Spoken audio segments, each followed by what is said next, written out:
देख रहे हैं इंडिया टीवी। आपके साथ मैं हूं मीनाक्षी जोशी। वक्त हो गया है राजधर्म का। आज शुरुआत बांग्लादेश से ही करूंगी, क्योंकि बांग्लादेश में हिंदुओं पर नॉन स्टॉप अटैक जारी है। हिंदुओं को चुन चुनकर मारा जा रहा है, हिंदुओं के घरों को जलाया जा रहा है, मंदिरों में घुसकर जिहादी जमात उत्पात मचा रही है, मूर्तियों को तोड़ रही है। जमात ने किस कदर जिहादियों के दिमाग में जहर भर दिया है, एक एक तस्वीर आपके सामने रखूंगी, हिंदुओं का दर्द आपको सुनाऊंगी। बांग्लादेश में किन मंदिरों पर जिहादियों की नजर है वो भी आप देखेंगे। बांग्लादेश में हिंदुओं पर अत्याचार को रोकने के लिए सदगुरु ने कौन सा चिकन मंत्र दिया वो भी आपको दिखाऊंगी। लेकिन सबसे पहले बांग्लादेश से इस वक्त जो सबसे बड़ी अपडेट है वो आप जानकारी ले लें। बांग्लादेश में जिहादी जमात ने एक बार फिर से हिंदुओं पर हमला किया है। बांग्लादेश के कॉक्स बाजार में जिहादियों ने मंदिर को जला दिया है, हिंदुओं के घरों को जलाने की कोशिश की गई है। बांग्लादेश में एक और हिंदू की हत्या की गई है। हिंदू दुकानदार को इतना पीटा कि उसकी जान ले ली। बांग्लादेश का ये कॉक्स बाजार है जहां पर हिंदू मंदिर है, वहां पर आग लगाई, हिंदुओं के घरों को फूंकने की कोशिश हुई, एक और हिंदू को बेमौत मारा गया, एक और मासूम की जान ली गई।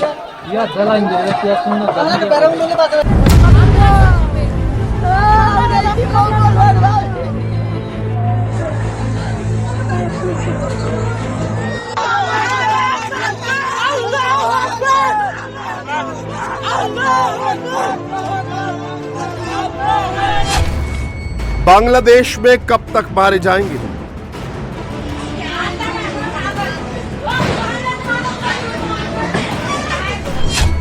बांग्लादेश में कब तक जलाए जाएंगे हिंदू?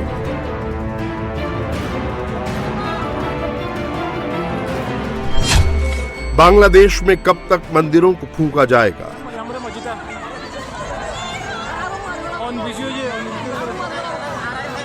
ওখানে একটু ওখান থেকে মুক্তি থেকে একটা কাপড় নিয়ে ফুটছিলাম আর কি। না ভাঙি নাই, সত্যি আমরা ভাঙি নাই। এরপরে কি ছিলাম আর কিছু করি নাই। আগুন কি দিয়ে দিছো? ম্যাচ তোলে একটা 10 টি তোলে দিয়ে। कब तक बांग्लादेश में अनसेफ रहेंगे हिंदू?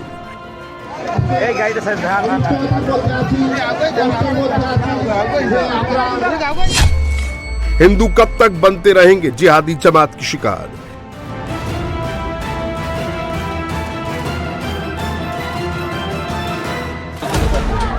बांग्लादेश में जिहादी जमात हिंदुओं पर कहर बनकर टूट रही है। रोजाना हिंदुओं पर हमले हो रहे हैं, मंदिरों में तोड़फोड़ और आगजनी की जा रही है, मंदिरों को फूंका जा रहा है। बांग्लादेश में कॉक्स बाजार में सैकड़ों की संख्या में जिहादियों ने हिंदुओं पर अटैक कर दिया। रात करीब 10 बजे जब हिंदू समुदाय के लोग सो रहे थे तो जमात के जिहादियों ने हिंदू बस्ती पर हमला कर दिया, हिंदुओं के मंदिर को जला दिया। हिंदुओं के खिलाफ हिंसा की ये पहली आग नहीं है। इससे पहले 18 दिसंबर को जिहादी जमातियों ने दीपुदास रोजंदाह जला दिया था, तो वहीं 22 दिसंबर को चटगांव में हिंदुओं का घर फूंक दिया था। 2 दिन पहले यानी 27 दिसंबर को फिरोजपुर में जमात के जिहादी गुंडों ने हिंदुओं के 5 घरों को जलाकर राख कर दिया और अब कॉक्स बाजार में हिंदू मंदिर को फूंक दिया। इतना ही नहीं, जमात के जिहादी फोर्स ने कॉक्स बाजार में हिंदुओं के घरों पर भी अटैक कर दिया, हिंदुओं के घरों को भी फूंकने की कोशिश की, लेकिन तब तक हिंदू जाग चुके थे, एकजुट हो चुके थे और फिर जिहादियों को वहां से खदेड़ दिया।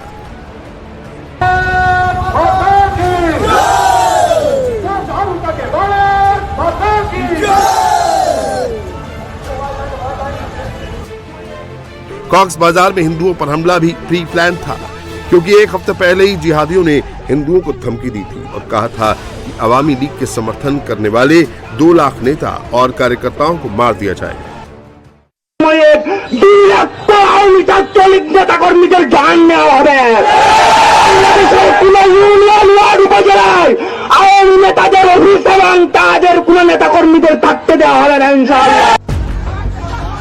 कॉक्स बाजार से पहले जिहादियों ने चटगांव में भी हिंदू मंदिरों पर हमला किया, मंदिरों में तोड़फोड़ की गई, मंदिरों में रखी मूर्तियों को आग के हवाले कर दिया गया। बांग्लादेश में जिहादी जमात ने हिंदुओं के खिलाफ किस कदर जहर भरा है उसकी वानगी भी चटगांव में देखने को मिली। जहां यूनुस की पुलिस के सामने जिहादी जल्लाद ने कबूल किया कि उसने मंदिर में घुसकर मूर्तियों के कपड़े उतारे और फिर आग लगा दी, क्योंकि उसे सिखाया गया कि इस्लाम में मूर्ति पूजा हराम है, इस्लाम में मूर्ति पूजा की मनाही है, इसीलिए वो जिहाद कर रहा है। ওখানে তো ওখান থেকে মূর্তি থেকে একটা কাপড় নিয়ে ফুটছিলাম আর কি। না ভাঙি নাই, সত্যি আমরা ভাঙি নাই। এরপরে কি ছিলাম আর কিছু করি নাই। আগুন কি দিয়ে দিছো? ম্যাচ তোলে একটা 10 টাকা তোলে দিয়ে। बांग्लादेश में हिंदू मंदिरों को तोड़ा जा रहा है, उन पर कब्जा किया जा रहा है। ये तस्वीर बांग्लादेश के चंद्रनाथ हिल मंदिर की है, जिस पर कब्जा करने की कोशिश की जा रही है। वहीं बड़ी संख्या में कट्टरपंथी जिहादी मंदिर पर पहुंच गए और उसे नुकसान पहुंचाने की कोशिश की। बांग्लादेश में सड़कों पर जिहादियों ने बाकायदा पोस्टर लगाया है। ये पोस्टर चिपाइन नवाबगंज जिले के पोराग्राम में लगाया गया है, जिसमें ये बताया गया कि म्यूजिक नहीं सुनना है, म्यूजिक इंस्ट्रूमेंट से दूर रहना है, और इसे लगाया है आतंकी संगठन अल-कायदा के बांग्लादेशी वर्जन अंसार अल इस्लाम की ओर से, जिसमें हिंदुओं के खिलाफ जिहाद का जहर भरा जा रहा है, हिंदुओं को मारा जा रहा है। बांग्लादेश में एक और हिंदू की पीट कर हत्या की गई। मामला फिरोजौर के वंदारिया का है, जहां जिहादियों ने एक हिंदू दुकानदार की हत्या कर दी, उसके सिर को ईंट से कूच दिया गया। फिरोजौर ही नहीं, हबीबगंज में भी कट्टरपंथियों की जमात ने एक हिंदू की बेरहमी से हत्या कर दी। कामदेव नाम के एक हिंदू लड़के की मॉब लिंचिंग हुई, उसे पीट कर मार डाला। बांग्लादेश में हिंदुओं पर लगातार हमले हो रहे हैं, हिंदुओं को मारा काटा जा रहा है, कभी दीपू को जलाया जा रहा है तो कभी सम्राट की पीट कर हत्या कर दी जा रही है। यह आंकड़ा लगातार बढ़ता जा रहा है। दिसंबर में अब तक 14 हिंदुओं की हत्या की जा चुकी है, जिसमें दिलीप बर्मन, प्रातोंश कोरमोकर, उत्पल सरकार, जोगेश चंद्र रॉय, सुवर्णा रॉय, शांतोदास, हरिपन कुमार सरकार, प्रताप स्वाधीन, पोलाश चंद्र, दीपू दास, अमृत उर्फ सम्राट मंडल और कामदेव का नाम उसमें जुट गया है।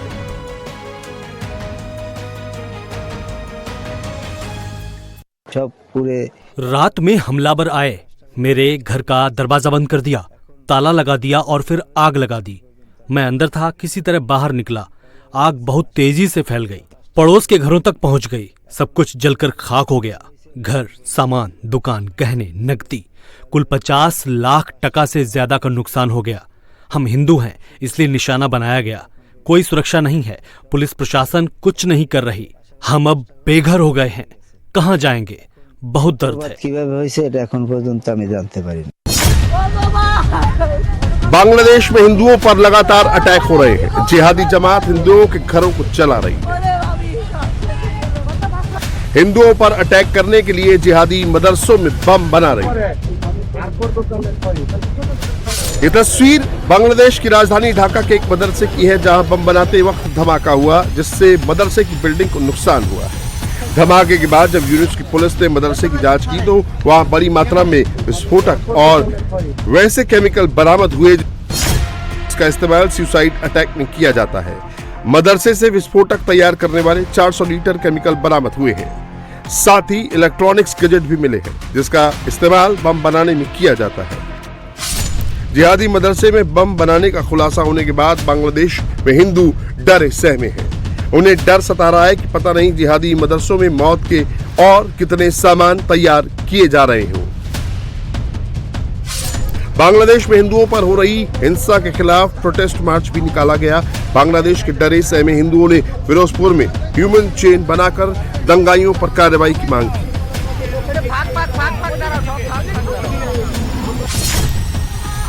फिरोजपुर में हिंदुओं में दहशत है, क्योंकि 27 दिसंबर की सुबह कट्टरपंथियों ने क्रूरता की सारी हदें पार कर दी।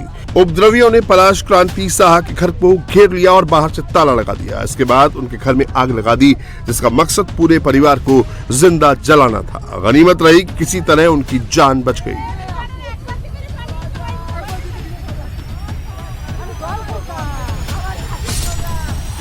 इससे पहले पश्चिम डुमरियातला गांव में भी 2 हिंदू परिवारों के 5 घरों को आग के हवाले कर दिया गया था। वहीं चटगांव में भी जिहादियों ने शील परिवार के घर को आग लगा दी थी।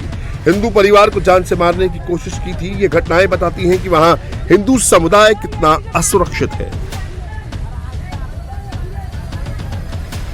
টিনের ওই স্ক্রুপের ফাঁক না, সেই ফাঁকদা দেহি ওগো ঘরের মধ্যে কতনি মানে আবি জেবি গুডি গেডি নিয়ে কি কবে কেটা কাপড় চুপুর হেয়ের উপরে ধুপ ধুপ করে আগুন জ্বলে। হেই আমি পলাশ গুগারে আগুন করগে আমি 7-8 মিনিট আমি চিৎকার করছি, একটা মানুষ বাইরে না, সব মরার ঘুম ঘুমাইছে, একটা মানুষও বাইরে না।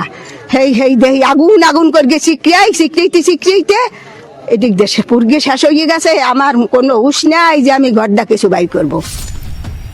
बांग्लादेश में हिंदुओं के खिलाफ हो रही हिंसा का दुनिया भर में विरोध हो रहा है।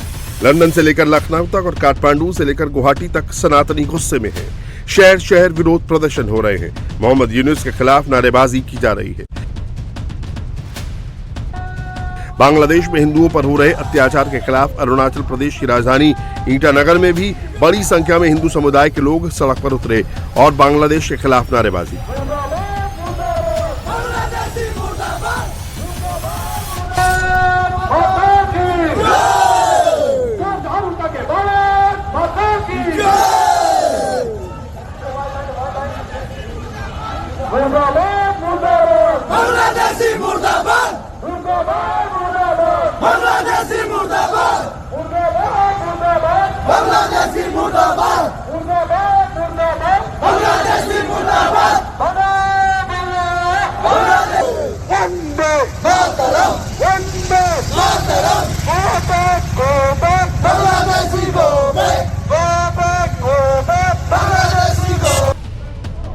तो वहीं त्रिपुरा में भारत बांग्लादेश बॉर्डर पर हिंदूवादी संगठनों के लोगों ने प्रोटेस्ट किया और बांग्लादेश से आने वाले ट्रकों को रोक दिया। प्रदर्शनकारी गो बैक के नारे लगाते दिखे।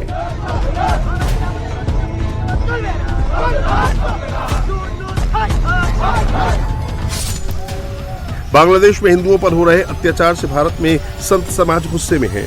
सदगुरु ने तो इस मामले में बड़ा बयान दिया है। सदगुरु का कहना है कि 78 साल पुरानी गलती को अब सुधारने का वक्त आ गया है। हिंदुओं पर जमात के जिहाद ने सनातनियों को एकजुट कर दिया है। हर सनातनी अब इस मामले में भारत सरकार से हस्तक्षेप करने की मांग कर रहा है। बहुत ही दुखद है और भारत सरकार को उसका संज्ञान लेना चाहिए, कठोरता के साथ लेना चाहिए और निश्चित रूप से सरकार सोच भी रही होगी।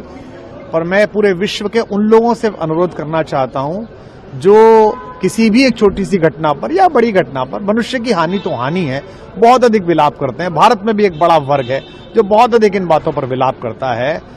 उन्हें वहां के एक युवा नेता की अज्ञात हमलावरों द्वारा होने वाली हत्या पर तो चिंता है और उसमें न जाने कहां से एक वायवीय दृष्टिकोण निकाल लिया कि भारत सरकार हस्तक्षेप कर रही है, क्योंकि भारत का क्या मतलब है उनके आंतरिक मामलों से। लेकिन एक निरपराध अल्पसंख्यक को वहां इस तरह भीषण तरह जिंदा जला दिया गया, तो ऐसे समय में जब लोगों का बयान नहीं आता, लोग चिंता नहीं करते, प्रवृत्त नहीं होते, तो इससे उनके दोहरे व्यवहार जगत के सामने उजागर होते हैं। और मैं आशा करता हूं पूरा विश्व इसका संज्ञान लेगा कि वह भद्रशाल जो हमारी भारतीय संस्कृति का हिस्सा था, वह बोरीशिल्ला, वहां तक अगर ये आग आई है तो ये समाप्त होनी चाहिए। बांग्लादेश में सबसे ज्यादा हिंसा 30 जिलों में हो रही है, जहां हिंदुओं के गांव ज्यादा हैं। रंगपुर, चांदपुर, चट्टोग्राम, दिनाजपुर, लालमोहनीरिहाट, सुनामगंज, खुलना, कुमिल्ला, गाजीपुर, टांगाइल और सिलहट में कट्टरपंथी सबसे ज्यादा हमले कर रहे हैं। For the minorities are concerned, minorities are always minorities and Bangladeshi minorities are completely different. So it's a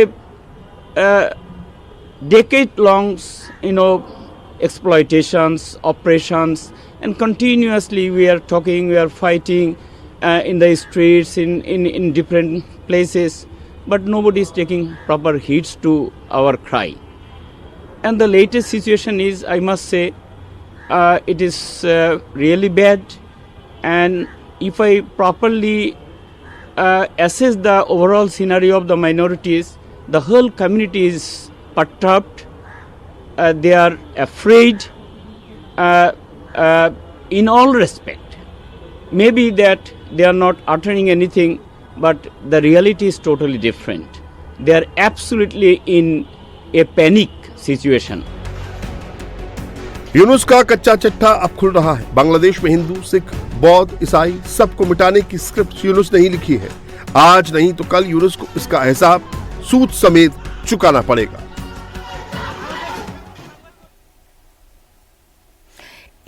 Bangladesh में हिंदुओं को टारगेट किया जा रहा है तो दूसरी तरफ यूक्रेन पर पुतिन की सेना कहर बनकर टूट रही है, वो भी उस वक्त जब पीस डील को लेकर यूक्रेन के प्रेसिडेंट ज़ेलेंस्की और डोनाल्ड ट्रंप के बीच में अहम बातचीत हुई है और पुतिन से भी ट्रंप ने फोन पर 1 घंटे से ज्यादा देर तक बात की। लेकिन पुतिन और उनकी मिलिट्री के तेवर जरा भी नॉर्मल नहीं हुए। यूक्रेन पर बिना रुके रूस की मिसाइलें आग बरसा रही हैं। अब रूस यूक्रेन का महायुद्ध किस तरफ जाने वाला है, पीस प्लान में किन मुद्दों पर पेच फंसा है और पुतिन का ज़ेलेंस्की को क्लियर कट मैसेज क्या है, इस एक्सक्लूसिव रिपोर्ट में देखिए।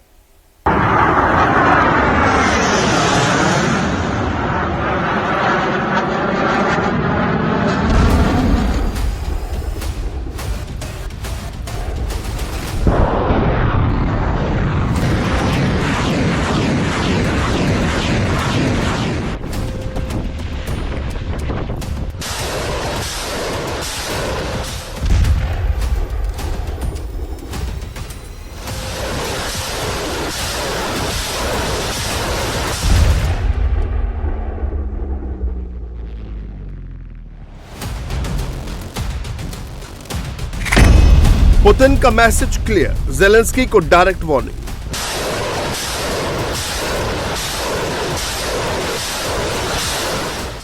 По разным совершенно соображениям. И если киевские власти не желают закончить дело миром, ज़ेलेंस्की सरेंडर करो वरना डेडली मिसाइलों का सामना करो। Ukrainian delegation, yes, in January, and Ukraine is ready for peace. And once again, would like to thank President Trump for a warm welcome and substantial discussion. Thank you, Mr. President. Thank you so much. Zelensky, Donbas छोड़ो वरना Putin नहीं छोड़ेंगे।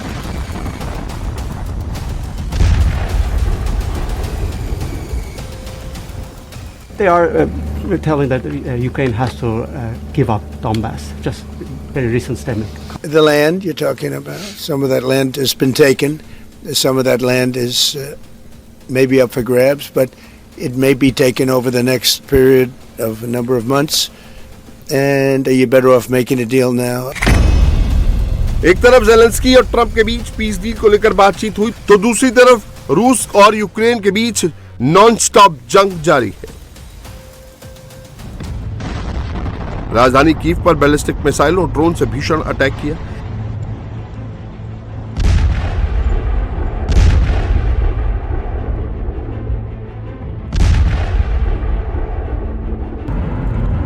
Donetsk क्षेत्र के सोल्वियांस्क में रूसी guided aerial बमों ने जबरदस्त धमाके किए।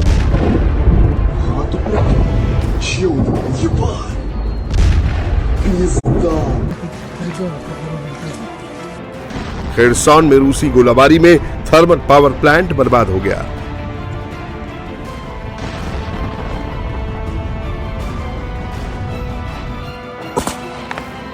कुपियांस्क शहर पर रूस ने कब्जा कर लिया है।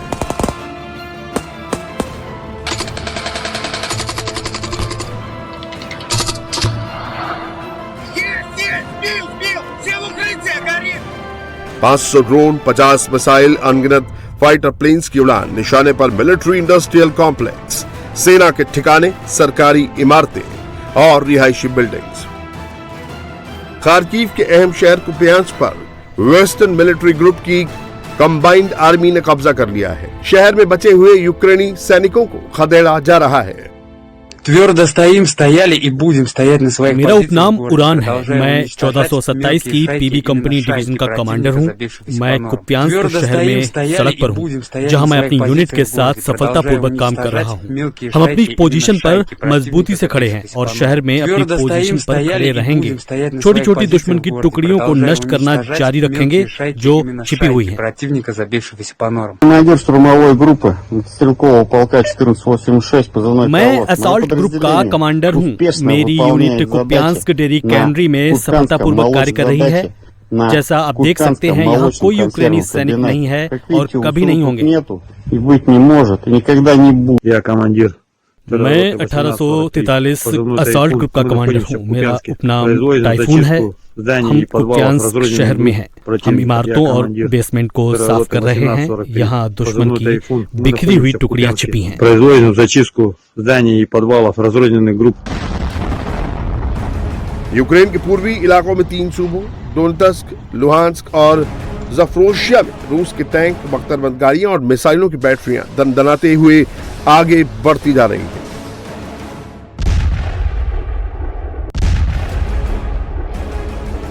जिस वक्त ज़ेलेंस्की पीस प्लान पर वार्ता कर रहे थे, उस वक्त पुतिन की सेना यूक्रेन पर विध्वंसक हमले कर रही थी।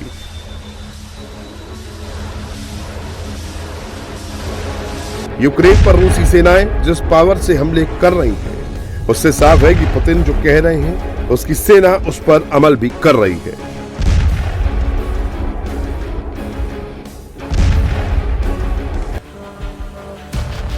रूस और यूक्रेन के बीच युद्ध का आज 1404वां दिन है। ऐसे में अब सवाल ये है कि रूस यूक्रेन युद्ध आगे किस तरफ जाएगा। रूस यूक्रेन की समझौते के लिए क्या क्या मांग है। ट्रंप और ज़ेलेंस्की की मीटिंग से क्या निकला। ज़ेलेंस्की और अमेरिकी राष्ट्रपति डोनाल्ड ट्रंप ने फ्लोरिडा में मुलाकात। मीटिंग के बाद डोनाल्ड ट्रंप ने साफ कर दिया कि रूस और यूक्रेन के बीच युद्ध खत्म करने के लिए शांति समझौता बेहद करीब है, लेकिन जमीन का मामला सबसे बड़ा है जिसे सुलझाया जाना बाकी है। ट्रंप पूर्वी डोनबास की जमीन का जिक्र कर रहे थे जिस पर रूस ने कब्जा किया हुआ है। They are telling that Ukraine has to give up Donbass. Just very recent statement coming out. Well, that's what they've been asking for, and there's a dispute about that. So they're going to have to iron that out. That's an issue they have to iron out. But I think it's moving in the right direction. What are the thorniest issues still unresolved after the? Well, I think the land you're talking about. Some of that land has been taken. Some of that land is maybe up for grabs, but it may be taken over the next period of a number of months. And you're better off making a deal now. Look, let me tell you, they have been very brave. They fought very hard and continue to fight very hard and do tremendous damage. How long do you think it'll take to get this last little bit, as you say, finished? What are we talking So about? if it went really well, maybe a few weeks. And if it went poorly longer, and if it went really poorly, it's not going to happen. That would be a shame. There's that chance also, Zelensky से मिलने से पहले Trump ने रूस के राष्ट्रपति Vladimir Putin से 1 घंटे से ज्यादा बातचीत की। ट्रंप ज़ेलेंस्की के सामने भी बार बार कहते रहे कि पुतिन यूक्रेन को कामयाब होते देखना चाहते हैं। रूसी प्रवक्ता के मुताबिक पुतिन ने ट्रंप से कहा कि कीव को बहादुरी भरा राजनीतिक फैसला लेना होगा जो रूस के रुख से मेल खाता हो। Well, thank you very much. We had a terrific meeting. We discussed a lot of things. As you know, I had an excellent phone call with President Putin that lasted for over 2 hours. We discussed a lot of points, and I do think we're getting a lot closer, maybe very close. And our meeting was excellent. We covered, somebody would say 95%, I don't know what percent, but we have made a lot of progress on ending that war, which is really certainly the most deadly war since World War II, probably the biggest war since World War II. जिस वक्त Trump और Zelensky साथ थे तो Trump बार बार Putin का नाम ले रहे थे, युद्ध विराम पर बोल रहे थे। ज़ेलेंस्की का चेहरा कुछ और कह रहा था। जितनी बार ट्रंप ने पुतिन का नाम लिया, ज़ेलेंस्की की बॉडी लैंग्वेज अलग थी। ट्रंप भी मान रहे हैं कि यूक्रेन संकट उनकी विदेश नीति के लिए सबसे बड़ा चैलेंज रहा है। अपने चुनाव प्रचार के दौरान ट्रंप ने कहा था कि वो सत्ता संभालते ही 24 घंटे में यूक्रेन युद्ध खत्म करा देंगे, लेकिन पुतिन के साथ शिखर बैठक, ज़ेलेंस्की से कई मुलाकातों और महीनों की कूटनीति के बावजूद युद्ध जारी है। हालांकि ज़ेलेंस्की ने मीटिंग को लेकर जो कहा वो पॉजिटिव है। उन्होंने 20 पॉइंट्स वाले फॉर्मूले पर 90% सहमति वाली बात पर मोहर लगा दी है। Colleagues, first of all, I would like to thank President Trump for a great meeting at this amazing place in his home in Mar-a-Lago. And we had a really great discussions on all the topics, and we appreciate the progress that was made by American and Ukrainian teams in these recent weeks. And we discussed all the aspects of the peace framework, which includes, and we have great achievements, point peace plan 90% agreed, and US-Ukraine security guarantees 100% agreed. US-Europe-Ukraine security guarantees almost agreed. Military dimension 100% agreed. रूस Ukraine में जंग इतनी आसानी से नहीं थमेगी, क्योंकि Putin ने Ukraine को वार्निंग दे दी है कि अगर यूक्रेन शांतिपूर्ण तरीके से युद्ध रोकने पर तैयार नहीं होता है तो रूस मिलिट्री एक्शन से अपना टारगेट पूरा कर लेगा। कॉन्टैक्ट लाइन पर हम जो गति दिखा रहे हैं उसे देखते हुए कई कार्डों से जिन इलाकों पर भी अभी कब्जा किए हुए हैं वहां से यूक्रेनी सैन्य टुकड़ियों को हटाने में हमारी दिलचस्पी लगभग जीरो है। और अगर कीव के अधिकारी इस मामले को शांति से खत्म करने को तैयार नहीं हैं तो हम स्पेशल मिलिट्री ऑपरेशन में अपने सभी लक्ष्यों को सैन्य तरीके से हासिल करेंगे। दुर्भाग्यवश यूक्रेन सरकार के नेता इस संघर्ष को शांतिपूर्ण तरीकों से सुलझाने में दिलचस्पी नहीं दिखा रहे हैं। युद्ध विराम को लेकर पुतिन की डिमांड्स की बात करें तो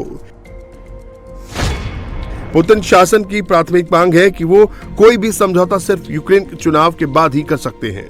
रूस चाहता है कि यूक्रेन के डोनबास क्षेत्र यानी डोनेत्स्क और लुहांस्क पर उसके कब्जे को मान्यता दी जाए। यूक्रेनी सेना की डोनबास से पूरी वापसी उसकी अहम शर्त है।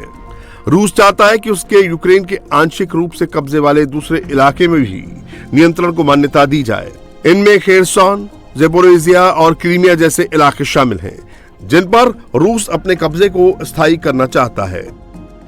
डोनबास को लेकर रूस लगातार धमकी देता है कि अगर ये इलाका उसे नहीं मिला तो मिसाइलें और भी ज्यादा आग बरसाएंगी। रूस ने शांति समझौते के बदले आर्थिक प्रतिबंधों में राहत की मांग की है।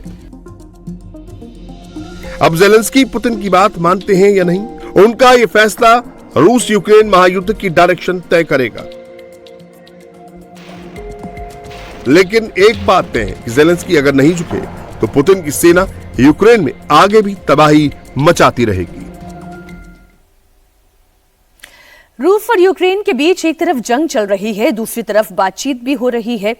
ऑपरेशन सिंदूर के बाद इधर पाकिस्तान का खौफ अभी तक उनके सिर पर है। ये भारत का खौफ है जो पाकिस्तान उससे ऊपर नहीं पा रहा है।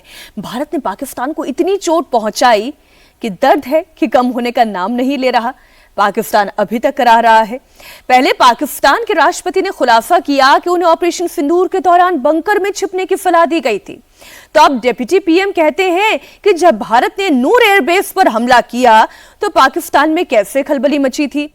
पाकिस्तान का डरपोक field marshal bullet proof glass के पीछे क्यों छिप रहा था, समझने के लिए देखिए हमारी ये रिपोर्ट।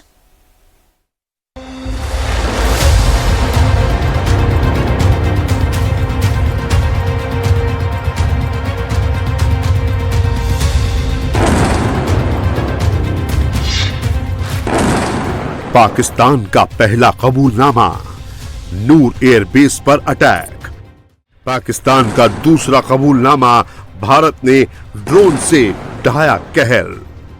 आपको याद होगा कि अपना ड्रोन्स पाकिस्तान की तरफ भेजे जो कि करीबन 36 घंटे में 80 की तादाद में पहुंच गए थे। और एक सिर्फ ये ड्रोन था जिसने हल्की सी एक मिलिट्री इंस्टॉलेशन पे थोड़ी सी यानी उसको डैमेज किया और कुछ वहां जख्मी हुए।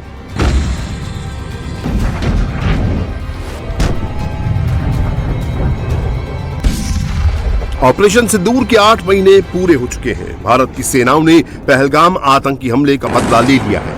इस दौरान भारत ने पाकिस्तान को जो चोट पहुंचाई उससे पाकिस्तान अभी भी करा रहा है। भारत के हाथों मिला दर्द रह रहकर पाकिस्तानी हुक्मरानों की जुबान से बाहर आ जा रहा है।